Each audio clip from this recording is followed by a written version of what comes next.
আপোনালোকে কেতিয়াও ভাল ঘৰ এখনত থাকিবলৈ নাপাব।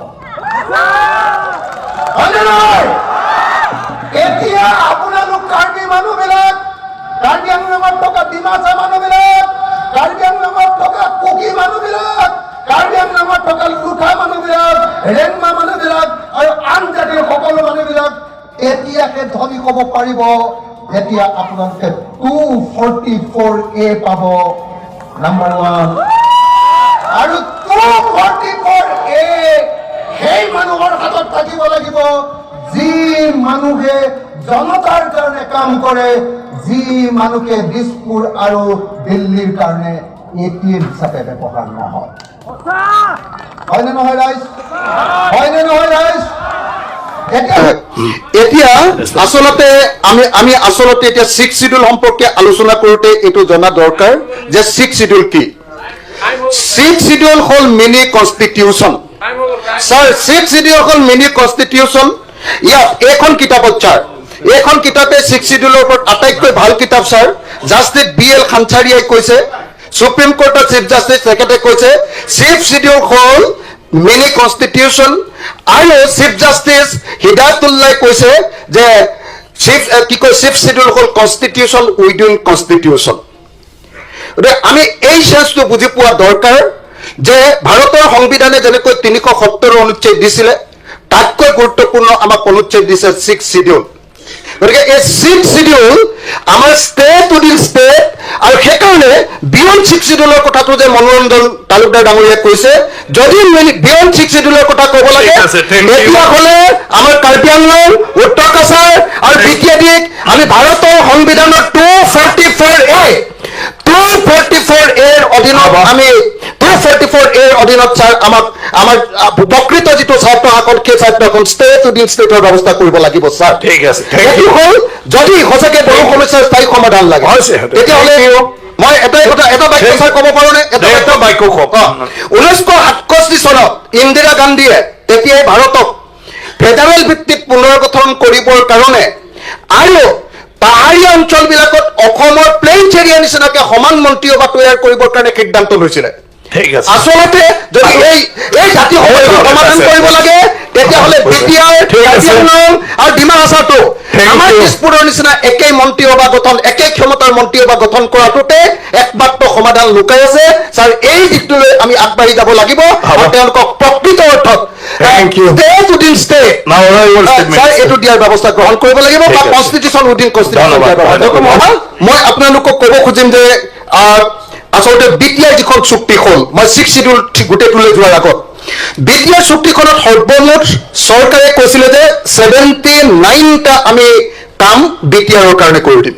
79টা কাম কৰি দিম। অলপ আগতে মই মুখ্যমন্ত্ৰী ডাঙৰীয়াৰ লগত কথা পাতিছিলোঁ তেতিয়া তেখেতে ক'লে যে অকল এটাহে কাম বাকী আছে, গোটেইখিনি কৰিলোঁ। মই দেখিলোঁ যে গোটেইখিনি মই নিজে ইয়াতে একদম ধুনীয়াকৈ বনাই আনিছোঁ ৰিচাৰ্চ কৰি, সব মানুহৰ লগত কথা বাৰ্তা পাতি, যে আচলতে বিটিআৰৰ চুক্তি 2020 চনত 27 জানুৱাৰী তাৰিখৰ দিনে যে 79টা কামৰ প্ৰতিশ্ৰুতি দিয়া হৈছিলে তাৰ কেৱল 24টা কামহে এতিয়ালৈকে কৰা হৈছে, অৰ্থাৎ 30.37% কাম কৰা হৈছে আৰু বেছিভাগ কামেই এতিয়ালৈকে কৰা নাই। মই ভাবোঁ যে অসম চুক্তিৰ নিচিনাকে আকৌ বিটিআৰ চুক্তি কাৰ্যকৰী কৰিব লাগে বুলি যাতে বড়ো মানুহে আন্দোলন কৰিবলগীয়া নহয়, আকৌ যদি বড়ো মানুহে হাতত অস্ত্ৰ তুলিবলগীয়া নহয়, তাৰ কাৰণে এবছৰৰ ভিতৰতে বিটিআৰ চুক্তি 2020 চনৰ চুক্তিৰ 100% দফাসমূহ কাৰ্যকৰী কৰাৰ ব্যৱস্থা গ্ৰহণ কৰিব লাগে। এতিয়া যদি মই কওঁ এটা বা দুটা যদি উদাহৰণ দি দিওঁ, মুখ্যমন্ত্ৰী ডাঙৰীয়াই নিজে গম পাব। ইয়াত আছিলে অল্টাৰেশ্যন অফ এৰিয়া, বিটিএডিৰ অল্টাৰেশ্যন এৰিয়াত কৈছিলে যে inclusion of villages having majority tribal population, কৈছিলে যে তেনেকুৱা গাঁও আছে মই জনামতে 1100খন, এতিয়ালৈকে তেনেকুৱা ট্ৰাইবেল গাঁও ইয়াত অন্তৰ্ভুক্ত কৰিছে মাত্ৰ 60খন। Exclusion of villages having majority non tribal population, যিবিলাক নন ট্ৰাইবেল পপুলেশ্যন যাত 51তকৈ কম ট্ৰাইবেল মানুহ আছে সেইবিলাকক বিটিআৰৰ পৰা কটাৰ কথা আছিলে, তাৰ এখনো গাঁও এতিয়ালৈকে কটা নাই, সেইটো কটাৰ ব্যৱস্থা কৰিব লাগে। তাৰপাছত বিটিআৰৰ আপোনাৰ কনষ্টিটুৱেঞ্চি 40টাৰ পৰা 60টা কৰাৰ কথা আছিলে 125 যিটো এমেণ্ডমেণ্ট আছে তাত নিশ্চয় এইটো আহিব ইয়াৰ আগৰ আমাৰ ভাৰতৰ কেন্দ্ৰীয় চৰকাৰ লোকসভা আৰু ৰাজ্যসভাত যিটো 125 যিটো এমেণ্ডমেণ্ট বিল আছে তাত এইটো সংখ্যা বিটিআৰৰ কথাটো উল্লেখ নাই এইবাৰ নিশ্চয় সোমাব নেক্সট ছিজনত মই আশা কৰোঁ যে এই এমেণ্ডমেণ্টত 40টাৰ পৰা 60টা বিটিআৰৰ চিট আপোনাৰ MCLৰ চিটটো 60টাৰ পৰা 80টা নহয় 40টাৰ পৰা 60টা কৰাৰ ব্যৱস্থা গ্ৰহণ কৰিব লাগে এই তিনিটাই কাম কৰা নাই এই তিনিটাৰ ভিতৰত মই দেখুৱালো যে এটা সামান্য অংক এটা 1100খন গাঁৱৰ ভিতৰত মাত্ৰ 60খন গাঁও এতিয়ালৈকে অন্তৰ্ভুক্ত কৰিছে তাৰ পাছত যদি চাওঁ যে review of power and function of BTC তাত 90টা যিটো হেৰি দিয়াৰ কথা আছিলে সেইবিলাকো এতিয়ালৈকে কাৰ্যকৰী হোৱা নাই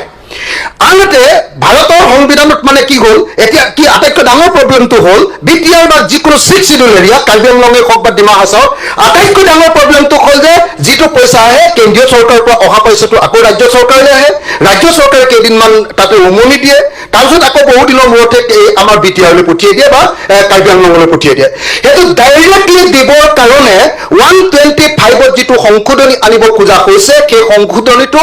বিসংগতিপূৰ্ণ এই কাৰণে যে ভাৰতৰ সংবিধানৰ আৰ্টিকল 275হে অট'নমাছ কাউন্সিল 6 শিডিউল এলেকাবিলাকৰ ফাণ্ডৰ কথাটো আছে কিন্তু 125ত আৰ্টিকল 280 সংশোধন কৰাৰ কথাহে কোৱা হৈছে 280 সংশোধন কৰাৰ কথা কৈছে এইটো অকল ডিষ্ট্ৰিক্ট কাউন্সিল আমাৰ পঞ্চায়তবিলাক ডিষ্ট্ৰিক্ট পঞ্চায়তবিলাকৰ কাৰণে তেতিয়া বিটিআৰৰ মৰ্যাদা হ্ৰাস হ'ব বিটিআৰত আচলতে যি ক্ষমতা দিব খোজা কৈছে সেই ক্ষমতাটো নাইকিয়া হ'ব আৰু মই কেইটামান ইনষ্টিটিউচন বিটিআৰত কি হৈছে কি নহৈছে দুটা তিনিটা ছাৰ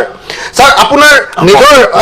জনগোষ্ঠীৰ কথা ছাৰ মোক দুটা তিনিটা কথা ক'ব লাগিব এক মিনিটত ছাৰ মোক এটা কথা ছাৰ চেণ্ট্ৰেল গভৰ্ণমেণ্টে কৈছিলে চেণ্ট্ৰেল গভৰ্ণমেণ্টে কৰিম বুলি কৈছিলে education and other important institution বিটিআৰৰ কাৰণে কৈছিলে যে বড়োফা উপেন্দ্ৰনাথ ব্ৰহ্ম চেণ্ট্ৰেল ইউনিভাৰ্চিটি এট বৰমা এতিয়ালৈকে হোৱা নাই নেশ্যনেল স্পৰ্টছ ইউনিভাৰ্চিটি হোৱা নাই ছাৰ স্পৰ্টছ অথৰিটি অফ ইণ্ডিয়াৰ আপোনাৰ চেণ্টাৰ ওদালগুৰি বাক্সা আৰু চিৰাং কেৱল ওদালগুৰিটো হৈছে ছাৰ তাৰ বাহিৰে বাকীকেইটা হোৱা নাই sir institute of livelihood management Tangla সেইটো হোৱা নাই sir north east regional institute of medical science at Rowmari এইটো হোৱা নাই ছাৰ যদি মই এটা এটাকে hotel and tourism management institute এটা এটাকে যদি ছাৰ কৈ দিওঁ তেতিয়াহ'লে দেখিবলৈ পাব যে বেছি অথবা মুখ্যমন্ত্ৰীয়ে ভাবি আছে যে মই যিমানকেইটা কাম কৰিম বুলি কৈছিলোঁ চুক্তিত যিমান কথা আছে তাৰ এটাহে বাকী আছে বুলি তেখেতে মনে মনে ভাবি আছে আজি অলপ আগতে মই কথা পাতোঁতে এইটো কৈছোঁ গতিকে ছাৰ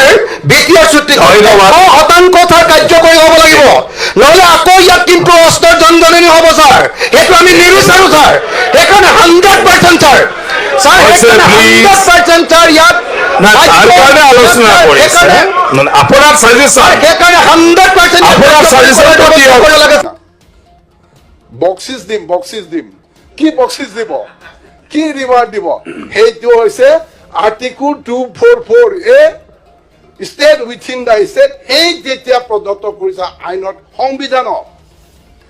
তাৰে পিছত এতিয়া 30-40 বছৰ হৈ গ'ল দিয়াই নাই আমাৰ নাতিসকলেও এতিয়া মানে গম পোৱা গৈছে আমাৰ ল'ৰাসকলেও গম পোৱা হৈ গৈছে আমিও গম পোৱা গৈছে কিয় দিয়া নাই এতিয়া সেইকাৰণে মাজে মাজে ডিমাণ্ড কৰাটো কি বেয়া হৈছে নেকি নহ'লে সিহঁতক ক'ব যে একোৱেই নাই বুলি কৈ দিব সেইকাৰণে মনত পেলাই দিছোঁ যি আৰ্টিকল 244A আছে সেইটো সোনকালে দি দিয়ক ষ্টেট উইথিন দ্য ষ্টেট কাৰণ নিজেহে ভোট দিছে আজি চিফ মিনিষ্টাৰ আজি গভৰ্ণমেণ্ট সেই তেতিয়া গভৰ্ণমেণ্টে যিটো ভোট দিছে সেইটো কৰিব লাগিব কথা নাৰে সেই সময়ততো বোধ কৰিছে শৰৎচন্দ্ৰ সিনহা নেকি শৰৎচন্দ্ৰ সিনহা মই কাৰো নাম নকওঁ আৰু মিনিষ্টাৰ গভৰ্ণমেণ্ট তাৰে কিয় মানে কি কয় আমাক এইটো সন্মান নজনালে আমাৰ ডেকা ল'ৰাবিলাকেও মানে কি কয় খং উঠি আছে সেইকাৰণে এতিয়া ডেভেলপমেণ্ট এতিয়া সঁচাকৈ আমাৰ চিফ মিনিষ্টাৰ ছাৰে যে 6 শিডিউলৰ সম্পৰ্কে কাৰ মনত দুখ আছে কওক সেইকাৰণে আজি বহলভাৱে চবকো মানে কি শুনাকৈ জানাকৈ চিফ মিনিষ্টাৰ ছাৰেতো নন 6 শিডিউলসকলক বুজাব নোৱাৰে যে আপোনালোকে বুজক বুলি এছেম্বলিতে চবকো কথা ক'বলৈ চান্স দিছে চবলৈ জানিবলৈ দিছে হয়নে নহয় ইভেন আমাৰ অখিলেও কৈছে আৰু আমাৰ কি কয় আমিনুল ইছলামো কৈছে সেইটো ধেমালি কথা এইটিছে ৰেকৰ্ড কি ভাল হৈছে তাৰমানে চিফ মিনিষ্টাৰে 244 দি দিয়ক বুলি ইনডাইৰেক্টলি ছাপোৰ্ট কৰাৰ নিচিনা হৈছে গতিকে আপোনালোকে কথাটো একেবাৰে ডিচিশ্যন নিদিয়ে যিকি নহওক ছাৰ ইয়াত আমাৰ কাৰ্বি আংলঙত বহুতো উঠনি আপুনি কৈছে যে ৰাস্তা পদূলি সঁচাকৈ ভাল পাইছে মেডিকেল কলেজ পাইছে আৰু কি লাগে ইউনিভাৰ্চিটি দিছে এতিয়া মই আৰু বৰ বেছি নহয় আপুনি আকৌ কামান দি দিব বন্ধ কৰি থৈ দিব এতিয়া কথাটো হৈছে মই অলপ এইটো পঢ়ি দিছোঁ এতিয়া কাৰ্বি আংলং এনচিল শান্ত হ'ব কি শান্ত হ'ব এই পঢ়ি শুনাই দিছোঁ memorandum of please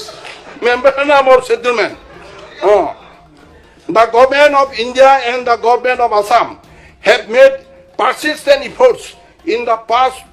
to fulfill the legitimate aspiration of the Karbi people, which led to devolution of more autonomy to the Karbi Anglong Autonomous Council and development of the area. Notwithstanding this initiative, organization representing the Karbi people continue the demand for creation of an autonomous state under Article 244A of the Constitution in an effort to find a comprehensive and final solution to the issue. Several rounds of tripartite discussion were recently held with the leaders of Karbi Anglong armed groups as well as elected representatives of Karbi people. The negotiations have led to the signing of the memorandum of settlement, which will ensure greater devolution of autonomy to the Karbi Anglong Autonomous Council, protection of identity, language, culture, etc. of Karbi people, rehabilitation of cadre of the armed groups and focus development of the council area without affecting the territorial and administrative integrity of the Assam. The signatory armed groups have agreed. The signatory groups have agreed to absorb violence and join the peaceful democratic process as established by law of the land. First, the Committee of the Legislative Assembly of Assam, as envisaged under Article 371B of the Constitution, will be constituted immediately. The government of India make expedite passage of the Constitution 125 Amendment Bill 2019, which proposes to rename the council as Karbi Anglong Autonomous Territorial Council and increase the number of members to not more than 50, of whom 6 members, including at least 2 women members, will be nominated by the governor, and the rest of the members will be elected of the adolescents. 3. The government of India and the government of Assam will take necessary steps to reserve 34 seats